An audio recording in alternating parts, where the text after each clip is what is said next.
Queria começar por agradecer o convite do IDEF, na pessoa do professor Eduardo Paz Ferreira, e salientar que num dia em que o Presidente da República convoca um Conselho de Estado para procurar impedir a discussão sobre a saída do euro, que é um tema hoje incontornável na sociedade portuguesa, ao menos há uma instituição da sociedade civil que promove um debate no qual todas as correntes de opinião se podem fazer exprimir. E por isso julgo que não apenas eu e as ideias que procuro aqui defender, mas todo o país estão agradecidos. Queria começar por referir também que acho que tem havido um erro que é um truque, é um dogma e é um truque do debate ideológico sobre esta matéria que visa desarmar o cidadão comum nesta discussão, que é a tentativa de apresentar esta situação como uma situação puramente económica ou financeira, a ser resolvida por medidas de caráter técnico, por sua vez a serem definidas por uns quantos especialistas. Os especialistas que são o cimento ideológico do desastre onde nos encontramos hoje. Ora, isto é sobretudo uma questão política e o que se deve discutir devem ser as medidas políticas para salvar o país do desastre à beira do qual ele se encontra. Acho que é importante salientar que nós estamos hoje numa situação de bancarrota porque nós aderimos a uma organização, a uma estrutura que é uma estrutura jurídico-política de dominação sobretudo de uma economia, do imperialismo germânico, e que as condições em que essa adesão se fez se corporizaram na destruição completa da nossa capacidade produtiva. É certo que hoje vivemos uma época em que se procura fomentar o esquecimento. E o esquecimento é de tal ordem que até já os mortos podem regressar e até ser comentadores políticos na nossa televisão. E o Presidente da República, que foi o principal destruidor do mar e de todas as atividades económicas ligadas ao mar, aparecer como sendo agora o grande descobridor do colapso do mar. Mas acho que a gente deve ter memória. E a memória é esta. Quando nos convenceram a entrar, ou melhor, quando nos convenceram depois de terem entrado na CEE, sem que o povo português fosse chamado a decidir designadamente em referendo sobre essa entrada, os dirigentes políticos são os dos mesmos partidos que assinaram ou concordaram com o memorando da Troika. O que disseram foi: isto agora vai ser o progresso e o desenvolvimento. Os senhores agora não se preocupem com a agricultura, que isso agora é com a França.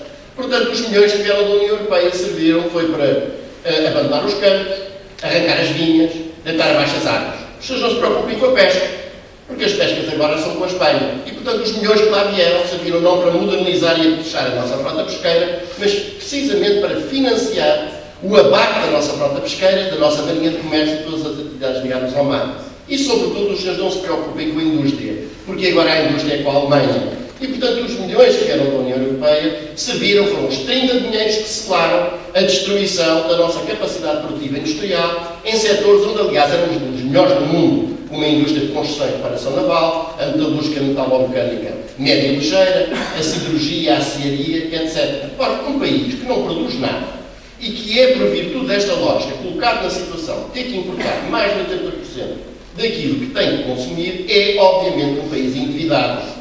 E, portanto, a razão de ser da dívida pública está aqui e não está nessa explicação provocatória para o cidadão, para o trabalhador português, de que ele viveu acima das suas possibilidades. Se a isto somarmos as trafolhices jurídico-financeiras dos BPNs, BPPs, BCPs e que já, as trafolhices jurídico-financeiras das PPPs, as parcerias público-privadas em que o privado ganha sempre e o público tem sempre perda, e as trafolhices das rendas excessivas no setor da energia e dos combustíveis, percebe-se claramente de onde é que vem a dívida. Portanto, esta dívida não foi contraída pelo povo português, nem foi contraída em seu benefício. E, portanto, a única solução é apenas esta: não pagando. O povo português não deve aceitar pagar a dívida. Uma dívida que não foi contraída por ele, nem foi contraída em seu benefício.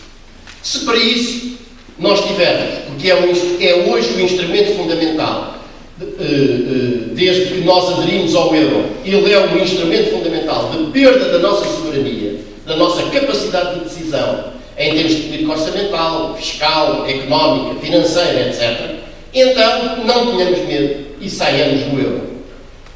É evidentemente que para aplicar esta política, e acompanhada de um plano de desenvolvimento da economia nacional, que não tenhamos a menor ilusão Não há cá austeridade e crescimento económico. A austeridade significa a ausência de crescimento económico. Porque a austeridade representa apenas uma coisa: transformar os trabalhadores portugueses nos chineses da Europa. Isto é, baixar de tal maneira os custos unitários de trabalho que, porventura, ao vender-se os nossos produtos, se consiga arranjar euros nessas transações. Embora, por cada euro de um produto que se venda lá fora, apenas 30% no máximo corresponde a custo salarial. Mas a estratégia que está hoje a ser seguida e imposta, obviamente, por imperialismo germânico, é aquela que nós temos no país de hoje. No país de hoje, nós temos 13% do PIB vindo da indústria, 2% da agricultura e 85% dos serviços, quase todos de baixa qualidade. Isto é, nós somos os empregados de mesa do imperialismo germânico. E isto só tem uma solução. E a solução é não aceitar pagar a dívida e, se para isso for necessário, sair do euro. É claro que uma medida destas não pode ser aplicada por um governo cuja função é transformar os portugueses, os trabalhadores portugueses, nos chineses da Europa e que não passem um dia que não tomem mais uma medida terrorista contra quem vive do seu trabalho. Porque esta gente só sabe praticar aquilo que eu chamo vulgarmente o Gaspar Jacking. Isto é, ir ao bolso de quem trabalha e não ir a outro lado qualquer. E, portanto, isso significa que é uma tarefa emergente na atualidade política derrubar o governo. Este governo é um governo antipatriótico, é um governo de traição à pátria. O que ele está a fazer é destruir o que resta da capacidade produtiva do país, vender os principais ativos estratégicos que ainda nos restam ao preço de saldo, de forma a qualquer outro governo que venha a seguir não terá uma única empresa importante como um instrumento de aplicação de uma qualquer política económica. E quando tiverem que cumprir essa missão, Suas Excelências regressam à Europa, onde têm os respectivos taxos à espera, e estão-se rigorosamente nas tintas para o cidadão comum português. Nós estamos a falar de traidores à pátria. E as coisas devem ser ditas pelos seus nomes. Eu peço desculpa, sou o professor Eduardo Passos Ferreira, quando me convidou já sabia que eu vinha cá chamar os senhores pelos nomes. E, portanto, é exatamente isto que está aqui em causa. Portanto, um governo deste tem de ser derrubado. Um Presidente da República que já mostrou que este é o governo dele. Comparemos, não é preciso ir mais longe. E toda a gente já percebeu que não tem nenhuma simpatia, bem antes, pelo contrário, acho que foi um dos piores governos desde o 25 de Abril, o governo anterior, do engenheiro Sócrates, mas comparemos o discurso da tomada de posse do atual Presidente da República, neste outro mandato, com o discurso do 25 de Abril, para se perceber que este é o governo dele e que ele vai defendê-lo até ao fim. E, portanto, se o governo tem ido pela janela, o Presidente da República tem ido também juntamente com ele. E, portanto, em suma, isto significa o seguinte. Em meu entender, o que estes 2 anos de Troika significam é que nós estamos à beira de ficar sem país. Nós temos neste momento um número que anda por 1,5 milhão de desempregados, dos quais 500 mil vão perder o subsídio de desemprego nos próximos meses.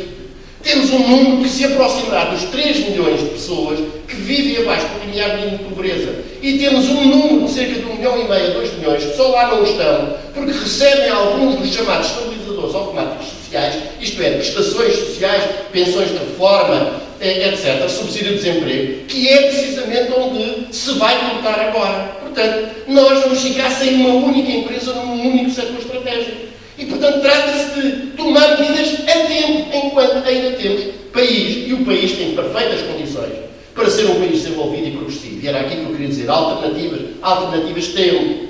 Precisamos é de não ser governos de vichy. Precisamos é de prezar a nossa pátria o suficiente para ter uma ideia de como é que este país se desenvolve. Nós temos aí uma série de maduros que dizem nós somos periféricos. Não percebem nada. Não percebem que nós estamos no centro do mundo.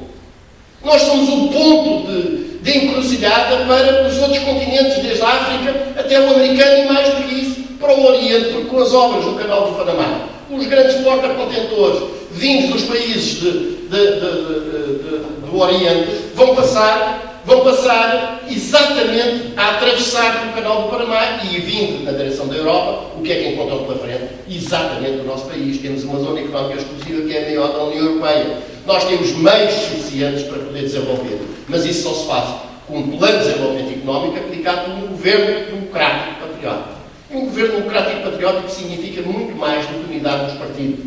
Muito mais que unidade dos partidos de esquerda. Significa partido, significa sindicatos, significa universidades, significa associações cívicas, culturais, de defesa dos direitos dos cidadãos, significa fundações, isto é, significa personalidades e organizações da sociedade portuguesa que andem suficientemente o seu país para repudiar a dívida, rejeitar a política da Troika e mandá-la daqui para fora, sair do euro se for necessário, aplicar um plano de desenvolvimento da economia nacional que vise, sobretudo, duas coisas.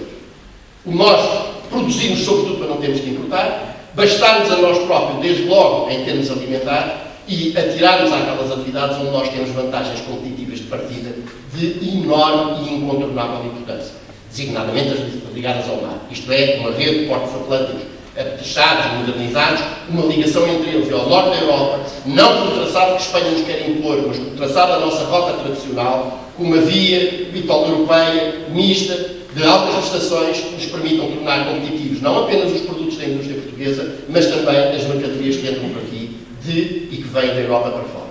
E, portanto, nós temos possibilidade, há alternativas. O problema é saber se nós queremos ficar do lado dos ocupantes ou se queremos ficar do lado dos resistentes. E a história demonstrou sempre que aqueles que, mesmo quando no início eram poucos, estiveram do lado dos resistentes e souberam prezar a independência do seu país, tinham razão. Obrigado.